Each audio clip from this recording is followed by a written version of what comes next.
큐티하는 여자의 생각 나눔 노트. 자연의 역습. 창세기 1장 14절에서 31절.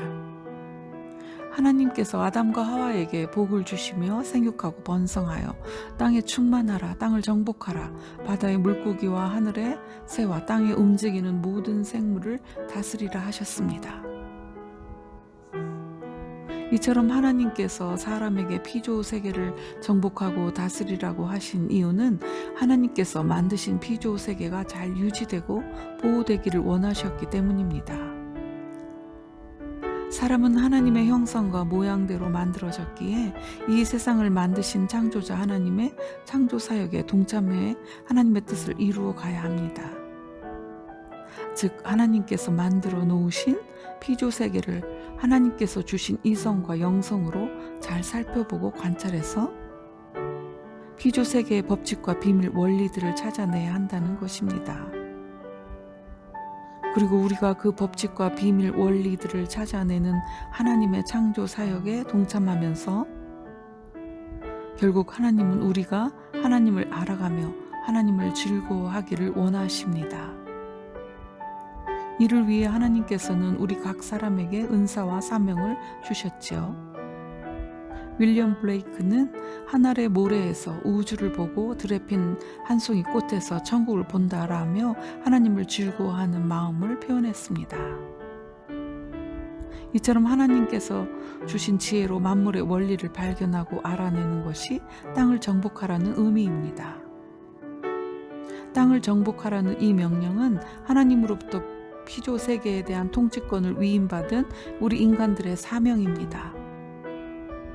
시간이 지나면서 우리의 사명은 문명과 산업화를 이루어냈습니다. 작은 도구를 만드는 것에서 시작해서 우주선을 만들었습니다. 지하 깊숙한 곳에 묻혀있는 화석 연료를 캐내어 에너지화하면서 거대 산업화를 이루어냈습니다. 또한 이제는 인공지능 기술의 발달로 미래는 비약적인 변화가 있을 것입니다. 그런데 이처럼 발달은 이루었지만 우리가 놓친 것이 있습니다. 바로 다스림, 매니지먼트입니다. 성경은 아담이 여러 동물들의 이름을 지어주는 모습을 통해 우리가 어떻게 피조 세계를 다스려 가야 하는지 보여줍니다. 아담은 각 동물의 특성을 파악하고 그 특성에 맞게 이름을 지어 주었습니다.